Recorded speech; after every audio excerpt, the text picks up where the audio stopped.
అయితే నేను ఒక క్లిప్ చూడడం జరిగింది. దాని గురించి మాట్లాడదాం. ఓకే. అయితే డిప్యూటీ మేయర్ మాట్లాడుతుంటే మీరు లైన్‌గా కూర్చున్నోళ్ళు నవ్వుకుంటున్నారు.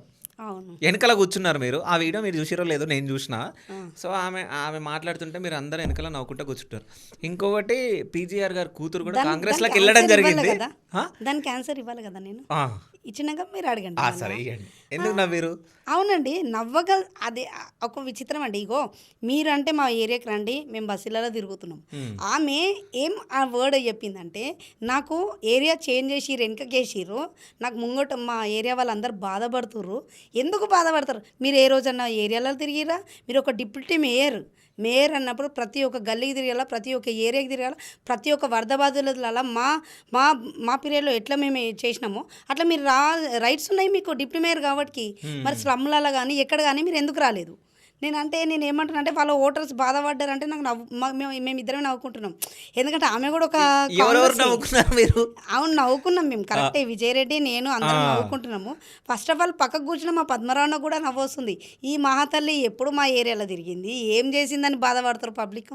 అక్కడ హ్మ్. ఉన్న పబ్లిక్ అంతా కేసీఆర్ గారి ముఖం చూసి, పద్మరావణ ముఖం చూసే గెలిచినాం అందరము. హ్మ్. కాబట్టికి ఇప్పుడు ఆమెను చూసి బాధపడుతున్నారంటే ఏ రోజన్నా వచ్చి ఆమె పబ్లిక్ ఏమైనా సాయం చేశా?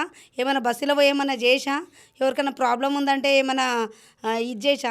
అంటే మాకాడ నవ్వొచ్చిందన్నట్టు. ఎందుకంటే ఈమె ఒక డిప్యూటీ మేయర్ అంటే ఏందండి? ఆ హోదా ఏంటి? అది ఏంటి? మా పద్మారావు అన్న పుణ్యాన ఈరోజు డిప్యూటీ మేయర్ అయిందంటే ఆ స్థానం ఉన్నప్పుడు మీరు మా పద్మారావు అన్నకే మీరు వెన్నుపోటు పొడిచిండ్రు. సరే అట్లయినా పర్లేదు. మీరు ఒక డిప్యూటీ మేయర్ అన్నప్పుడు ఏ ఇప్పుడు ఏ రూలింగ్ పార్టీ ఉందో అక్కడ పోయినప్పుడు మీరు పనులు చేయాలి కదా మరి. హ్మ్. ఎందుకు చేయలేదు? మొన్న వరద బాధితున్నప్పుడు మొత్తం ఉండలేని వాళ్ళందరూ దొంగ సచ్చిన వాళ్ళందరూ మూర్ఖులు అందరూ జూబ్లీస్ ఎలక్షన్‌లోనే చచ్చిర్రు.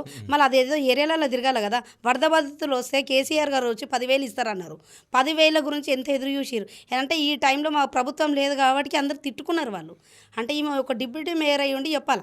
ఈమె లాస్ట్ టైం కౌన్సిల్ దాంట్లో ఏం చెప్పిందంటే ఒక 6 కౌన్సిల్ ముందు హ్మ్. ఏం చెప్పిందంటే మహిళలను కోటేశ్వరాలను చేస్తా అన్నది. హ్మ్. నేను అన్న ఒకటే మాట అన్నానండి. మీరు మహిళలను దాకా వెళ్ళకండి. సికింద్రాబాద్‌లో ఒక్క మహిళను కోటేశ్వరాలను చేయండి చాలు అని అన్నాము. ఓకే. మిమ్మల్ని దాన్ని చేసిర్రనుకుంటా కదా! మిమ్మల్ని చేయలేదా?